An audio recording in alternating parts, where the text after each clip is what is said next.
ജന്തർ മന്ദറിൽ അഭിജിത് ദീപ്കെ എന്ന് പറയുന്ന പാറ്റ പാർട്ടിയുടെ നേതാവ് എത്തിയിട്ടുണ്ട്. ധർമ്മേന്ദ്ര പ്രധാൻ എന്ന് പറയുന്ന മന്ത്രിയെ പിൻവലിക്കണം എന്നുള്ളതാണ് അവരുടെ ആവശ്യം. കൂടാതെ വലിയ പ്രൊട്ടക്ഷൻ അവിടെ ഒരുക്കിയിട്ടുണ്ട് എന്ന് പറയുന്നു. ഒരുപാട് പേർ തടിച്ചുകൂടിയിട്ടുണ്ട് എന്നുള്ള വാർത്തകൾ വരുന്നുണ്ട്. അതല്ല, സാമാന്യം ആളുകൾ മാത്രമാണ് വന്നിട്ടുള്ളത് എന്നൊക്കെ പറയുന്നുണ്ട്.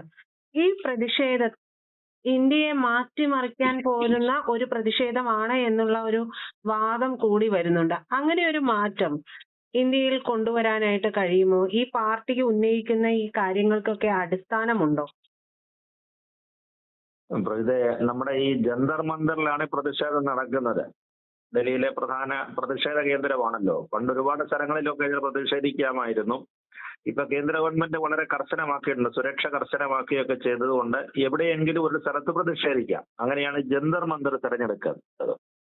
പണ്ടൊക്കെ ഈ വടക്കേ ഇന്ത്യയിൽ നിന്നുള്ള ഗ്രാമങ്ങളിൽ നിന്നുള്ള കർഷക പ്രക്ഷോഭമൊക്കെ ഇവിടെ വലിയ കാര്യമായിട്ടൊക്കെ അടങ്ങിയേറുമായിരുന്നു. അപ്പൊ ഇങ്ങനെ വന്ന് തമ്പടിച്ചിട്ട് ചിലപ്പോൾ 1 മാസം 2 മാസമൊക്കെ വിരിഞ്ഞ പ്രക്ഷോഭം നടത്തിക്കളയും. അപ്പൊ ആ സമയത്ത് ഡൽഹിയും പരിസര പ്രദേശങ്ങളും ജന്തർ മന്ദറും അതിന്റെ സമയമുള്ള പ്രദേശങ്ങളിലെല്ലാം ഈ മലമൂത്ര വിസർജനം കൊണ്ട് ഇറങ്ങി നടക്കാൻ വയ്യാത്ത സ്ഥിതിയാകും. കാരണം ചിലര് പൊതു സൗകര്യങ്ങൾ ഉപയോഗിക്കത്തില്ല, അല്ലെ പരിമിതമാകും. അപ്പൊ അങ്ങനെയൊക്കെയുള്ള പ്രശ്നങ്ങളൊക്കെ ഉള്ള സ്ഥലമാണ്. അപ്പൊ അതുകൊണ്ട് ഗവൺമെന്റ് വളരെ കർശനമാക്കിയിട്ടുണ്ട്. ജന്തർ മന്ദറിലെ കൂടുന്ന സമയത്ത് അതിനൊരു പരിധിയുണ്ട്. ഇത്രയും എണ്ണത്തിൽ കൂടുതൽ ആളുകൾ കൂടരുത്. അത് സമയപരിധിയുണ്ട്. 10 മുതൽ 5 വരെ അങ്ങനെ ഒരു സമയമാണ്. കാരണം വളരെ ഹൈ സെക്യൂരിറ്റി ഉള്ള ഏരിയ ആണ് അവിടെയൊക്കെ. അപ്പൊ അവിടത്തേക്കൊക്കെയാണ് ഇപ്പൊ നമ്മൾ ഈ പറയുന്ന പാറ്റകൾ പറന്നിറങ്ങിയിരിക്കുന്നത്. പാറ്റകളെന്നും കൂറകളെന്നും ഒക്കെ പറയുന്ന അങ്ങനെയാണല്ലോ ഇതിനെയൊക്കെ വിശേഷിപ്പിക്കുന്നത്. അവര് പറന്നു വന്നിരിക്കുകയാണെന്നാണ് പറയുന്നത്. ഇതിനു മുമ്പ് ചോദിച്ചതുപോലെ ഡൽഹിയെ അവർ മാറ്റിമറിക്കുമോ എന്നൊക്കെ ചോദിച്ചു കഴിഞ്ഞു കഴിഞ്ഞാൽ നമുക്ക് പറയാനൊക്കത്തില്ല. കാരണം എന്ന് പറഞ്ഞു കഴിഞ്ഞാൽ ഇതൊക്കെ എന്ന് പറഞ്ഞാൽ സോഷ്യൽ മീഡിയയിൽ ഇരുന്നിട്ട് നമ്മൾ 11 അവരുടെ തന്നെ കണക്ക് പ്രകാരം ഇതിനകത്ത് മിനിമം 11-12 മണിക്കൂർ സോഷ്യൽ മീഡിയയിൽ ഇരുന്ന് ആക്റ്റീവായിട്ട് പണിയെടുക്കുന്ന പറഞ്ഞാൽ ഇത് നോക്കുകയും മറ്റു മറുപടി അയക്കുകയും ഒക്കെ ചെയ്യുന്ന ആളുകൾ, സോഷ്യൽ മീഡിയ ഉപയോഗിക്കുന്ന ആളുകൾക്ക് മാത്രമുള്ള പ്ലാറ്റ്ഫോമാണിത്. അതാണ് ഈ പറയുന്ന കോക്രോച്ച് ജനതാ പാർട്ടി എന്നൊക്കെ പറയുന്നത്, CJP എന്ന് പറയുന്നത്. അപ്പൊ അങ്ങനെയുള്ളവർക്ക് പറ്റും. അപ്പൊ ശരീരം അനങ്ങേണ്ട കാര്യമില്ല. നമ്മളൊരു AC മുറിക്കകത്തൊക്കെ ഇരിക്കാം. AC മുറി ഉണ്ടെങ്കിൽ അതിനകത്ത് ഇരുന്നുകൊണ്ട് ഇത്തരത്തിലുണ്ട് വിരൽ കൊണ്ട് തട്ടിക്കളിച്ചുകൊണ്ടൊക്കെ ഇരുന്നാൽ മതി. അപ്പൊ അത്തരം കുട്ടികളാണ് വരുന്നത്. ഇപ്പൊ നമ്മളിപ്പോ ഇതിനകത്ത് എയർപോർട്ടില് ഇതിന്റെ നേതാവിനെ സ്വീകരിക്കാനായിട്ട് നമ്മൾ കണ്ടില്ലേ, അഭിജിത് ദീപ്കെ ഇന്ന് രാവിലെ ഡൽഹി വിമാനത്താവളത്തിൽ വന്നിറങ്ങി. അയാള് ലണ്ടനിൽ നിന്ന് വരികയാണ്, പഠിക്കുകയാണ്. അയാൾ തന്നെ നേരിട്ട സമരത്തിൽ പങ്കെടുക്കാനായിട്ട് ഡൽഹി വിമാനത്താവളത്തിൽ രാവിലെ 8 മണിക്ക് വന്നിറങ്ങി. അപ്പൊ ആ സമയത്ത് കുറെ പേരൊക്കെ സ്വീകരിക്കാനൊക്കെ വരുന്നുണ്ടായിരുന്നു. അപ്പൊ 9 മണിയോട് 9:30 ആയപ്പോഴാണ് ഇയാളെ പുറത്തേക്ക് കൊണ്ടുവന്നത്. ഈ സമയത്ത് പോലീസ് അവിടെ കൃത്യമായിട്ട് അവിടെ ചെന്നിരുന്നു. വിമാനത്താവളത്തിൽ ചെന്നിരുന്ന ഇയാളെ കണ്ടിട്ട് കാര്യങ്ങളൊക്കെ ചോദിച്ചു. ജന്തർ മന്ദിറിൽ ചെന്നിട്ട് പഴയ ഈ പറയുന്നത് പോലെ ഇവര് പറയുന്നത് ഇതിനകത്തിൽ ഒരുപാട് ലക്ഷങ്ങളാണ് ഇതിനകത്ത് വന്ന് നടന്നിരിക്കുന്നത്. അപ്പൊ ഇവരുടെ ഗ്രൂപ്പിനകത്തിൽ അംഗങ്ങളായിട്ട് വന്നിരിക്കുന്നത്. ഇവരൊക്കെ വരുമോ എന്ന് ചോദിച്ചിരുന്നു. അപ്പൊ അതൊന്നും അനുവദിക്കാൻ പറ്റുകയില്ല. കാര്യം കൃത്യമായിട്ട് പറഞ്ഞു. അപ്പൊ അയാൾക്ക് തന്നെ ഇക്കാര്യത്തിൽ ഉറപ്പില്ല. അയാൾ തന്നെ അവിടെ നിന്നുകൊണ്ട് ഏതാണ്ടൊരു അരമണിക്കൂറോളം ഫോൺ ചെയ്യുന്നത് കേട്ടു, ജന്തർ മന്ദറിലെ സ്ഥിതി എന്താണെന്നുള്ളത്. അപ്പൊ നമ്മൾ ആദ്യം കാണുന്നത് ആദ്യഘട്ടങ്ങളിൽ ഇപ്പൊ 10 മുതൽ 5 വരെയാണ് പോലീസ് അനുമതി കൊടുത്തിരിക്കുന്നത്. ആദ്യഘട്ടത്തിലൊന്നും അവിടെ വലുതായിട്ട് ആൾക്കൂട്ടം ഒന്നും കാണുന്നില്ല. അത്യാവശ്യം ആളുകളൊക്കെ ഉണ്ടെന്നുള്ളതേ ഉള്ളൂ, ചെറുപ്പക്കാർ കുട്ടികളുണ്ടെന്നുള്ളതേ ഉള്ളൂ. ജെൻസി കുട്ടികളാണ്. അവരെ കണ്ടാൽ തന്നെ വെയിലൊന്നും കൊള്ളാത്ത കുട്ടികളാണ്. എല്ലാം നല്ല ഈ റൂമിലിരിക്കോ അല്ലെങ്കിൽ അത്തരത്തിലുള്ള സൗകര്യങ്ങളിൽ കഴിയുന്ന കുട്ടികളാണ് അവിടെ വന്നിരിക്കുന്നത്. അവർക്കും പ്രതിഷേധിക്കാൻ കേട്ടോ, പ്രതിഷേധിക്കുന്നതുകൊണ്ട് കുഴപ്പങ്ങളൊന്നുമില്ല. പക്ഷെ നമ്മൾ അവിടെ വെയിലാണ് ഇപ്പോഴേ. നമ്മുടെ കേരളത്തിലെ അവസ്ഥയല്ല ഡൽഹിയിൽ നല്ല ചൂടുണ്ടെന്നാണ് പറയുന്നത്. അപ്പൊ അവർ എത്ര സമയം വെയിലത്തിരിക്കും എന്നുള്ളത് കണ്ടറിയണം. അതേപോലെ തന്നെ ഇവർ ഈ പറയുന്ന എണ്ണം വരുമോ എന്നുള്ളതും അറിയണം. എങ്കിൽ മാത്രമേ നരേന്ദ്രമോദിയെ മറിക്കാനും ചോദിച്ചതുപോലെ നരേന്ദ്രമോദി സർക്കാരിനെതിരെ വലിയ രൂക്ഷമായ പ്രക്ഷോഭം ആരംഭിക്കാനൊക്കെ ഇവരെ കൊണ്ട് സാധിക്കുകയുള്ളൂ. ഇല്ലെന്നുണ്ടെങ്കിൽ പേരിന് എന്തെങ്കിലും ഒരു കാര്യം നടത്തിയിട്ട് പോകാനേ കഴിയുകയുള്ളൂ. അതിൽ ഒരു നേതാവ് പറയുന്നത് കേട്ടു, കേന്ദ്രമന്ത്രി വിദ്യാഭ്യാസ മന്ത്രി ധർമ്മേന്ദ്ര പ്രധാൻ രാജിവെക്കാതെ ഞങ്ങൾ പോവുകയില്ല.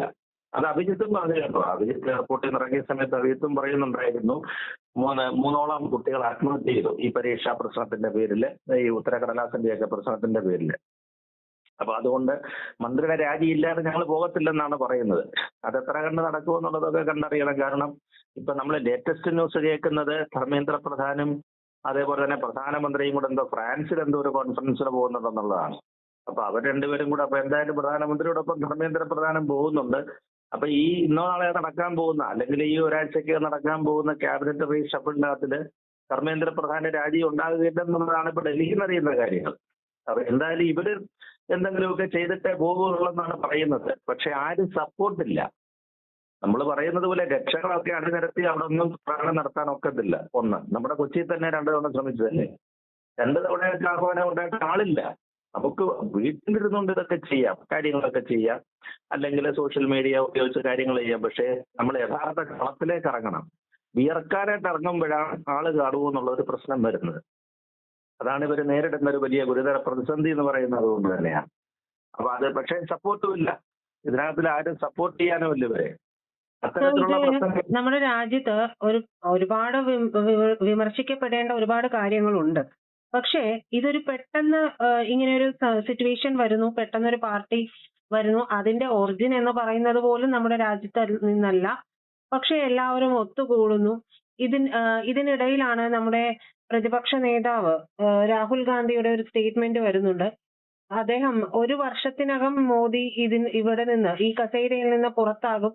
എന്റെ ആളുകൾ ഭരണസിരാ കേന്ദ്രങ്ങളിലും ഭരണകൂടത്തിനുള്ളിലുണ്ട്, അവർ പ്രവർത്തിക്കുന്നുണ്ട് എന്നൊക്കെ പറഞ്ഞുകൊണ്ടുള്ള ഒരു സ്റ്റേറ്റ്മെന്റും വരുന്നുണ്ട്. അപ്പോൾ അത് ബിജെപിയുടെ ആളുകൾ എല്ലാം അതിനെ വളരെ കാര്യമായിട്ടാണ് പറയുന്നത്. നമുക്കറിയാം, പലപ്പോഴും ഇങ്ങനെയുള്ള കാര്യങ്ങളൊക്കെ പറയാറുണ്ട് പ്രതിപക്ഷം എന്നുണ്ടെങ്കിലും ഇത്ര വലിയ തർക്കിച്ചുകൊണ്ട് അല്ലെങ്കിൽ ഇത്രയും വലിയൊരു ആത്മവിശ്വാസത്തോടു കൂടി പറയുന്ന ഒരു സാഹചര്യം എന്ന് പറയുന്നത് ഉണ്ടായിട്ടില്ല. മറ്റൊന്ന് എന്ന് പറയുന്നത്, നമുക്കറിയാം നമ്മുടെ രാജ്യത്തെ അസ്ഥിരപ്പെടുത്താൻ വേണ്ടിയിട്ട് ചില ആളുകൾ പരിശ്രമിക്കുന്നത്, ചില രാജ്യങ്ങളുടെ ആവശ്യവും കൂടിയാണിത്.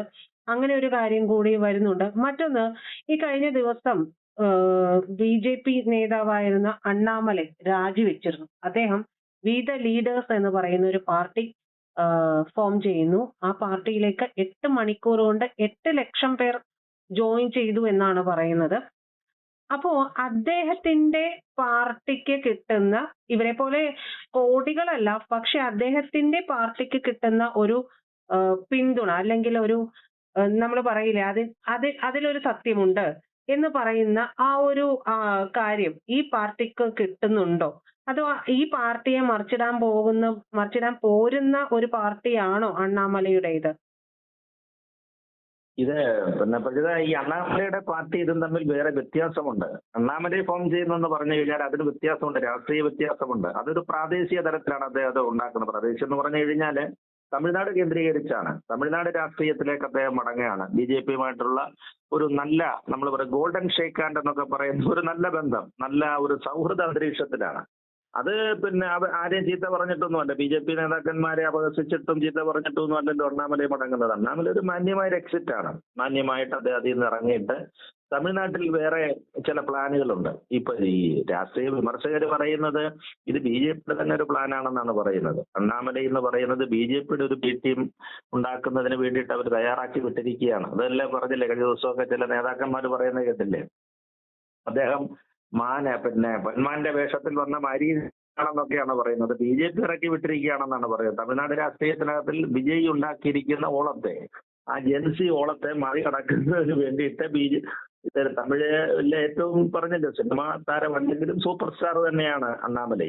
അപ്പൊ അണ്ണാമലയെ അവിടുത്തെ ഹിന്ദു സ്പേസിലേക്ക് ബിജെപി തന്നെ വിട്ടിരിക്കുകയാണെന്നാണ് പറയുന്നത്. അപ്പൊ അത് തമ്മിൽ വ്യത്യാസമുണ്ട്. ജെൻസിയസ് ഈ പാറ്റ പാർട്ടിയെ, അതായത് കോക്രോച്ച് ജനതാ പാർട്ടിയെ സംബന്ധിച്ചിടത്തോളം ഉള്ള വ്യത്യാസം എന്ന് പറഞ്ഞാല്, കോൺഗ്രസ് നേതാവ് രാഹുൽ ഗാന്ധി അങ്ങനെ പരസ്യമായിട്ട് ആഹ്വാനം ചെയ്തിട്ടുണ്ട് ബിജെപി നരേന്ദ്രമോദി സർക്കാരിനെ 1 വർഷത്തിനകം ഇറക്കുമെന്നൊക്കെ. പക്ഷെ അവരെ സംബന്ധിച്ചിടത്തോളം എന്തുകൊണ്ട് അവർ തീർച്ചയായിട്ടും സപ്പോർട്ട് ചെയ്യുന്നില്ല? ഇന്നിപ്പോ ജന്തർ മന്ദിർ നടക്കുന്ന സമരത്തിനെ കോൺഗ്രസ് പാർട്ടി പിന്തുണയ്ക്കുവാനുള്ള കൂടെ വരികയും ചെയ്യുന്നില്ല. അവര് ഈ പറഞ്ഞതുപോലെ സോഷ്യൽ മീഡിയയ്ക്കുള്ള പിന്തുണയേ ഉള്ളൂ. രാഹുൽ ഗാന്ധിയും മറ്റു കോൺഗ്രസ് നേതാക്കന്മാരും സോഷ്യൽ മീഡിയയെ കൊണ്ട് അത് പിന്നെ ആർക്കും ചെയ്യാം. നാളെ പറഞ്ഞിട്ട് അത് കഴിഞ്ഞിട്ട് ഞാൻ അങ്ങനെ പറഞ്ഞിട്ടില്ല, അതല്ല എന്റെ പ്രസ്താവന തിരുത്തുകയാണെന്നൊക്കെ വേണമെങ്കിൽ പറയാം. അത്തരം പിന്തുണയുള്ളൂ. പരസ്യമായിട്ട്, അതായത് വെയിൽ കൊള്ളാൻ ആരും വരുന്നില്ല. ആകെ കൂടെ ഇപ്പൊ നമ്മളായിട്ട് അറിവ് പ്രകാരമാണെങ്കിൽ SFIയും ഐസ എന്ന് പറയുന്ന കുട്ടികളുടെ ഈ സംഘടനയും ഇവർ രണ്ടുപേരുമേ സപ്പോർട്ട് ചെയ്യുന്നുള്ളൂ. അവർ രണ്ടുപേര് ജന്തർ മന്ദിറിലേക്കൊന്ന് വരുന്നുള്ളൂ. അവിടെ ഈ കുട്ടികളുടെ ആവശ്യ ന്യായമാണ്. പാർട്ടി എന്നൊക്കെ പറഞ്ഞ് ചീഫ് ജസ്റ്റിസിന്റെ ഒരു പരാമർശത്തെ തുറന്നാണല്ലോ ഇത് വരുന്നത്. അവരുടെ ആവശ്യ ന്യായമാണ്. ഈ നീറ്റ് പരീക്ഷയുമായിട്ട് ബന്ധപ്പെട്ടും അതേപോലെ തന്നെ പ്ലസ് ടു പരീക്ഷയോട് ബന്ധപ്പെട്ട് അവർ പറയുന്ന ആ ഒരു ഡിമാൻഡ് ന്യായമാണ്. അവരുടെ 5 ഡിമാൻഡിൽ ഒന്നിനെ നമുക്ക് ന്യായീകരിക്കാം, അത് ശരിയാണ്. അവരുടെ ഒരുപാട് ഭാവി കളഞ്ഞൊരു സംഭവമാണ്. അപ്പൊ അത്തരം കാര്യങ്ങളിൽ മന്ത്രി ഉത്തരവാദിത്തം കാണിക്കേണ്ടതായിരുന്നു. ധാർമ്മിക ഉത്തരവാദിത്തം വിദ്യാഭ്യാസ മന്ത്രി ഏൽക്കേണ്ടതായിരുന്നു ഉള്ള കാര്യത്തിൽ 100% ശരിയുമാണ് അവരുടെ കാര്യത്തിൽ. അപ്പൊ മന്ത്രി വേണമെങ്കിൽ മാറ്റി നിർത്താം. അതൊക്കെ പിന്നെ BJP എടുക്കുന്ന തീരുമാനം ശരിയാണ്. അവർ കുട്ടികളുടെ ആവശ്യം അത് ശരിയാണ്. പക്ഷേ മറ്റു 4 തീരുമാനങ്ങൾ എന്താണ്? മറ്റേതൊക്കെ രാഷ്ട്രീയ തീരുമാനങ്ങളാണ് വരുന്നത്. അതായത് ഈ അഭിജിത്ത് പണ്ട് ആപ്പിന്റെ ആളായിരുന്നല്ലോ. ആപ്പിന് വേണ്ടി ഈ മാതിരി സോഷ്യൽ മീഡിയ പ്ലാറ്റ്ഫോം ഉണ്ടാക്കുന്ന ആളാണ്. അയാളുടെ രാഷ്ട്രീയം തന്നെയാണ് അതിലേക്ക് കടത്തിവിട്ടിരിക്കുന്നത്. അതായത് നരേന്ദ്രമോദി സർക്കാരിനെതിരെയുള്ള രാഷ്ട്രീയമാണ് വന്നിരിക്കുന്നത്. അതുകൊണ്ടാണ് BJP അതിനെ നേരിടുന്നത്. ഈ ഒറ്റ ഡിമാൻഡിനെ പിടിച്ചുകൊണ്ട് നമ്മൾ മുന്നോട്ട് ഈ പ്രസ്ഥാനത്തെ വിലയിരുത്തുന്നത് ശരിയല്ല. അപ്പൊ ആപ്പിന് ഇപ്പൊ ഇവർ പറയുന്നത് BJP സംബന്ധിച്ചിടത്തോളം പറയുന്നത് പഞ്ചാബ് തെരഞ്ഞെടുപ്പ് വരുന്നുണ്ട്. ആപ്പിന്റെ കേജ്രിവാൾ അടക്കമുള്ളവരുടെ എല്ലാം സ്ഥിതി കഴിഞ്ഞല്ലോ. ഇപ്പൊ ഡൽഹിയിലെ ഭരണവും പോയി, ആകെപ്പാടെ അത് ചിഹ്ന ഭിന്നമായിക്കൊണ്ടിരിക്കുകയാണ്. ആകെക്കൂടി ഇനി പഞ്ചാബിലാണ് ബാക്കി നിൽക്കുന്നത്. പഞ്ചാബ് തെരഞ്ഞെടുപ്പ് വരികയാണ്. ഇപ്പൊ അടുത്ത വർഷം പഞ്ചാബ് തെരഞ്ഞെടുപ്പ് വരുന്നു. പഞ്ചാബിലെ തെരഞ്ഞെടുപ്പിനെ നമുക്കറിയാമല്ലോ. അവിടുത്തെ നിലവിലുള്ള മുഖ്യമന്ത്രി അവർക്ക് നല്ല ഭൂരിപക്ഷമൊക്കെ ഉണ്ട്. നല്ല ഭൂരിപക്ഷത്തോടു കൂടിയൊക്കെയാണ് ഇയാളത് ഭഗവത് മാൻ കൊണ്ടുപോയിക്കൊണ്ടിരിക്കുന്നത്. പക്ഷേ അവിടെ വലിയ പ്രശ്നങ്ങളിലേക്ക് വരികയാണ്. ആപ്പിന്റെ പ്രധാനപ്പെട്ട നേതാക്കന്മാര്, പഞ്ചാബിൽ നിന്നുള്ള നേതാക്കന്മാരടക്കം, രാഘവ് ചദ്ദ അടക്കമുള്ളവര് പഞ്ചാബിലേക്ക് കേന്ദ്രീകരിച്ചിരിക്കുക. BJP അങ്ങോട്ട് വിട്ടിരിക്കുകയാണ്. ഈ ആപ്പിന്റെ പ്രധാനപ്പെട്ട നേതാക്കന്മാരെല്ലാം BJP ചേർന്നു. അവരെയെല്ലാം പഞ്ചാബിലേക്ക് വിട്ടിരിക്കുകയാണ്. അതായത് പശ്ചിമ ബംഗാളിലെ പോലെ തന്നെ മമതയെ എങ്ങനെ വീഴ്ത്തിയോ അതേ സ്ഥിതിയിൽ, അല്ലെങ്കിൽ അതേ സ്ഥിതിയിലേക്ക് ആപ്പിനെ ആക്കിയെടുക്കണം. അല്ലെങ്കിൽ ആപ്പിന് അത്ര കനത്ത പ്രഹരം കൊടുക്കണം. BJPക്ക് അവിടെ ഇപ്പൊ കഴിഞ്ഞ മുനിസിപ്പൽ തെരഞ്ഞെടുപ്പിലൊക്കെ നമ്മൾ കണ്ടില്ലേ, പ്രാദേശിക തലത്തിൽ നടന്ന നമ്മുടെ തദ്ദേശ സ്വയംഭരണ തെരഞ്ഞെടുപ്പില് അവർക്ക് ആകെപ്പാടെ 45-47 സീറ്റേ ഉണ്ടായിരുന്നുള്ളൂ. അതവര് 178 180 സീറ്റിലേക്ക് അവർ ഉയർത്തിയിട്ടുണ്ട്. പക്ഷെ കോൺഗ്രസ് തകർന്നു പോയി. കോൺഗ്രസ് അവിടെ 900 നിന്ന് 350 മറ്റാണ്ട് കുറഞ്ഞു. ആപ്പിന് ഏതാണ്ട് 800-850 സീറ്റുകളുണ്ട്. അതാണ് അവിടുത്തെ സ്ഥിതി. അപ്പൊ വേണമെങ്കിൽ BJPക്ക് അവിടെ ഒന്ന് ഫൈറ്റ് ചെയ്യാവുന്ന സ്ഥിതിയിലേക്കാണ്. അപ്പൊ അങ്ങനെ വരുന്ന സമയത്ത് പഞ്ചാബ് തെരഞ്ഞെടുപ്പൂടെ കേന്ദ്രീകരിച്ചിട്ടാണ് ഈ പാർട്ടികളൊക്കെ ഇറങ്ങുന്നതെന്നാണ് BJP പറയുന്നത്. അത് ശരിയുമാണ്. പഴയ ആപ്പിന്റെ പിന്നെ പ്ലാറ്റ്ഫോം ഉണ്ടാക്കിയ ആളെന്നുള്ള നിലയിൽ കേന്ദ്ര സർക്കാരിനെതിരെ ഒരു പ്രതിഷേധം, ഒരു കൂട്ടായ്മയൊക്കെ ഉണ്ടാക്കി ഒരു ഓളം ഡൽഹിയിൽ ഉണ്ടാക്കാൻ പറ്റുമോ? അത് പഞ്ചാബ് തെരഞ്ഞെടുപ്പ് വരുന്നത് വരെ ഏതാണ്ട് ഒരു വർഷത്തിനകം തെരഞ്ഞെടുപ്പ് നടക്കാൻ പോവാണ്. ഒരു വർഷമില്ല, അതിന് താഴെയേ ഉള്ളൂ. 2027 ആദ്യമാണ് അവിടെ തെരഞ്ഞെടുപ്പ്. അതിനോടൊപ്പം UPയും വരുന്നുണ്ട്. അപ്പൊ അതിന്റെ ഒരു നീക്കം എന്നൊക്കെ ഉള്ളതേ ഉള്ളൂ. അല്ലെങ്കിൽ തന്നെ നമുക്ക് ഇന്നറിയാം, ഇന്ന് വൈകുന്നേരത്തോടുകൂടി 5 മണിക്ക് അവസാനിക്കുമല്ലോ. അതിനു മുമ്പ് എത്ര കുട്ടികൾ ഇതിനകത്ത് പങ്കെടുക്കും, എന്താണ് ഇതിന്റെ ഒരു ഫൈനൽ റിസൾട്ട് എന്നുള്ളത് നമുക്ക് ഇന്ന് അറിയാൻ പറ്റും. പക്ഷെ ഇയാൾക്കെതിരെ നടപടിയൊന്നും എടുക്കുന്നില്ലെന്നാണ് പറയുന്നത്.